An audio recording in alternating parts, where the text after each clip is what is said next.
السلام عليكم بنات، كنتمنى تكونوا بخير وعلى خير. انتم كتشاهدوا هاد لا فيديو جديده اللي غادي نتشارك معكم فيها البغاوني اللي كندير دائما في القناه بالطريقه المعتمده عندي واللي ناجحه 100%. وفي الاول حبيت نتشارك معكم هاد الوصفه ديال النزله ديال البرد ديال لا غريب اللي دايره في هاد الوقت بزاف. هاد الوصفه كنديرها كل عام تقريبا لانها وصفه مفيده مغذيه وغنيه كتعطي المناعه بزاف، وهي مصدر الكالسيوم والفيتامين دي. فالوصفه فيها الشريحه اللي كنعرفوا كاملين، من الاحسن انها تكون بلديه. كناخذها كنمسحها وكنقطعها على جوج، كنديرها في واحد القرعه ديال الزاج بحال هكذا اللي كنكون عقمتها من قبل، وكنضيف عليها زيت الزيتون حتى كتعمر كامله. وكنضيف الزراره اللي عندي، زريعه ديال القرعه، زريعه الخضراء، وزريعه دو تورنسول هي زهره ديال العباد الشمس اللي كناكلو، وحبوب الشيا كنضيفهم عليها، وشويه ديال الزنجلان كنضيفهم، وكنعمر القرعه بزيت الزيتون وكنسدها وكنحتفظ بها ماشي في الثلاجه غير على برا. كتاخذوا معلقه في الصباح قبل الفطور ومعلقه في العشاء قبل ما تنعسوا. فهاد الوصفه ممكن ياخذوها حتى الوليدات الصغار، راها فريمون كتعطيهم المناعه وكتقويهم ومزيانه للكحبه اللي كتكون في هذا الوقت كثيره. ما ديروش كميه كبيره بزاف، ديروا غير قد هكا باش ممكن انكم تعاودوا ديروها مره اخرى.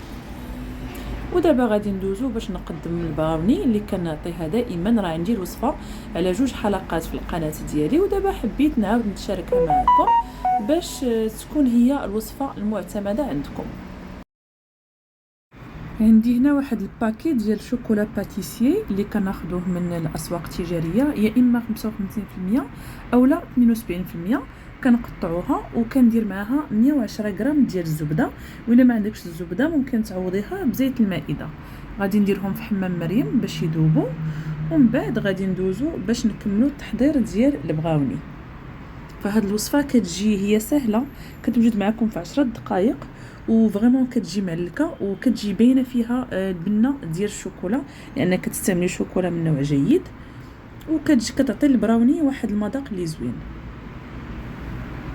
فغادي نحتاجو الكركاع باش نزوقوها من في الاخير، وشويه ديال الكركاع مهرمش.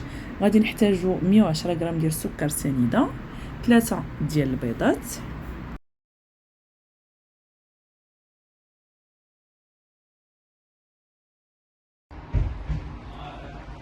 نبداو نطربو هاد البيض هذا شويه. غادي نضيفو السكر. عندي هنا نورمالمون هي البراوني 160 غرام ديال لو سكر، انا كندير فيها 110 غرام، ما كنبغيهاش حلوه بزاف. 110 غرام ديال لو سكر نطربو مزيان. البراوني بلا ما تحتاجي انك ديري الباطو الكتريك، طربي غير شويه بايديك هكا باش يذوب لينا السكر.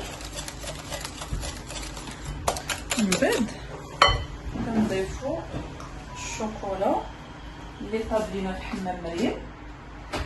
ها هو الشوكولا والزبده، شوفوا معايا كيف داير الخليط. وكنبداو نخلوها شويه تبرد، وكنبداو نضيفوها على الخليط ديال البيض والسكر، وحنا كنحركو او ميم طون.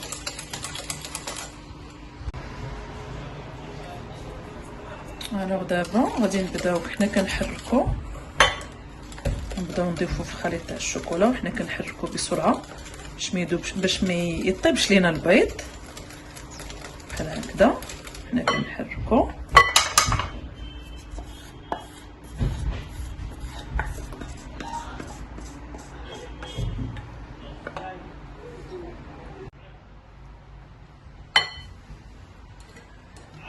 دابا ملي خلطنا غادي نضيفو 160 غرام ديال الشوكولا كامله. انا عبراها لان دائما كندير نفس الوصفه.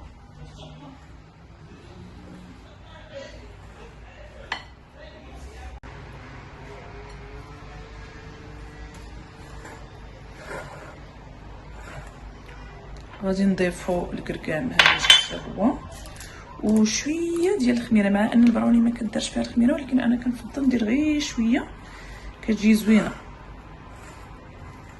وغنديرها في مول ديال السيليكون من الاحسن، خصوصا ديال البراوني. وندخلوها على الفرن 160 درجه حتى 180، 12 ماكسيموم حتى ل 15 دقيقه. واخا تبان لك انها باقا ما طابتش، ولكن البراوني راها كتكمل الطياب ديالها على برا ديال الفران.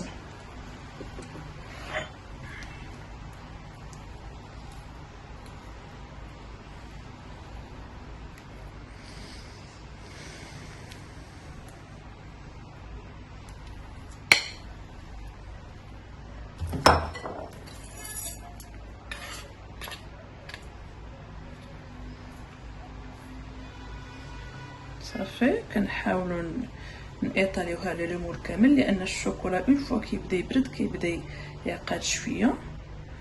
وغادي نزوقوها. لا ديكوراسيون كتبقى على حسب الاختيار ديالكم، ممكن تزوقوها اوبس. كانت هذه هي البراوني ديالنا. دابا غنهزوها للفرن. نورمالمون خصني نديرها في الطاوه، عاد كنهزها بحال هكذا وندخلوها للفرن ساخن.